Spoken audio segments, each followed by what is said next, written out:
सबसे पहले तो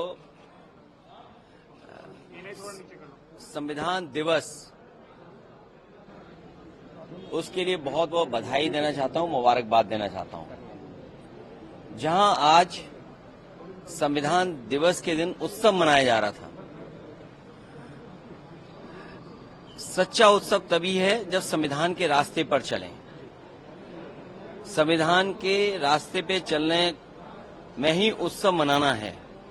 और हम सब समाजवादी लोग हैं, सच्चे समाजवादी, संविधानवादी लोग हैं। हम वो समाजवादी लोग नहीं जो संविधान को कोरा कागज समझते हों। ये संविधान जिसने हमें रास्ता दिखाया, बाबा साहब भीमराव अम्बेडकर जी का संविधान, जिससे हमें समय समय पे अधिकार मिलते हैं। हमारी संविधान रक्षा करता है। संविधान हमारा संजीवनी है। संविधान हमारे पीढ़ी का प्रकाश स्तंभ है। तो संविधान के प्रति हमारा पूरा सम्मान है। और उस समय उत्सव मनाना, जब संभल में जिस तरह का काम सरकार ने किया है, जाने चली गई हैं, गम के साए में कैसे उत्सव मनाया जा सकता है? जहां जाने चली गई और न्याय नहीं मिल रहा है, तमाम हजारों लोगों को झूठे मुकदमे में फंसाया जा रहा है। वहां के सांसद, वहां के विधायक और उनके पुत्र पर झूठे मुकदमे लगाए रहे हैं। पूरी गलती है तो वो सरकार की है। सर्वे जब एक बार हो चुका था, फिर दोबारा सर्वे क्यों करना? और अगर दोबारा सर्वे भी करना था तो आपस में बैठ करके बातचीत की जा सकती थी। बातचीत कर करके जो बातें रह गई थी उनका दोबारा सर्वे कराया जा सकता था। सर्वे के खिलाफ नहीं थे, लेकिन जिस तरह का सर्वे करते समय जो टीम के पीछे नारे लगा रहे थे, क्या उनके खिलाफ कोई कार्रवाई हुई? क्या सर्वे के साथ और सर्वे टीम के साथ बीजेपी के कार्यकर्ता थे जो भड़का रहे थे? क्या उनके पास ऊपर कार्रवाई हुई? क्या उनको गिरफ्तार किया गया? क्या उनको जेल भेज दिया गया? विपक्ष न जाए वहां पे। वहां पर जो लोग परेशानी और तकलीफ में हैं, उनकी बात न सुन पाए, इसलिए इंटरनेट बंद है।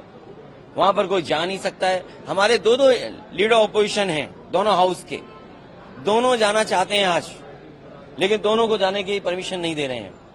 अगर हम भी यहां से चल दें, मान लीजिए अभी गेट बंद कर देंगे, हमारे सभी सांसद चाहते हैं कि हम जाएं आज संभल। अगर हम संभल जाने के कहेंगे तो कहेंगे संविधान नहीं मानते, कानून नहीं मानते, सरकार का नहीं मानते। तो ये भारतीय जनता पार्टी के वो लोग हैं जो मन विधान से चलना चाहते हैं, संविधान से नहीं।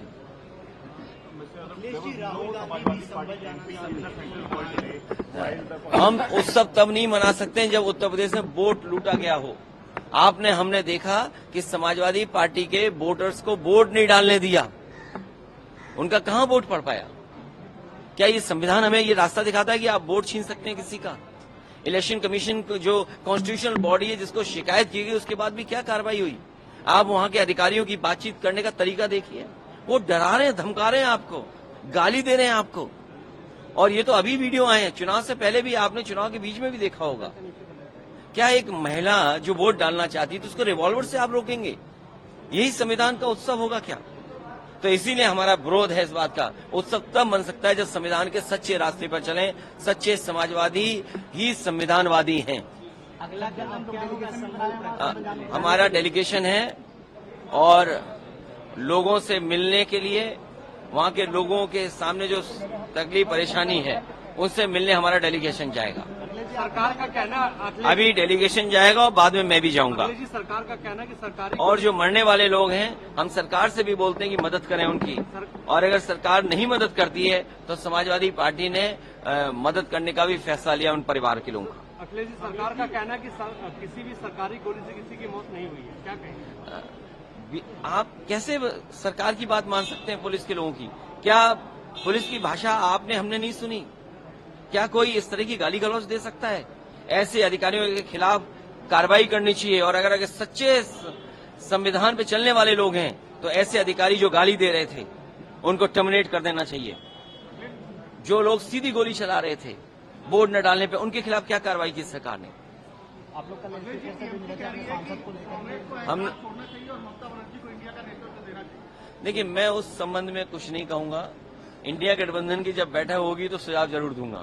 सर, क्या पीडीए को व्यापक करने की जरूरत है? उन सीटों पे भी हार हुई है जहां हिंसा नहीं हुआ। पीडीए को बड़ा इसलिए करना जरूरी है कि पीडीए ही आबादी का 90% है।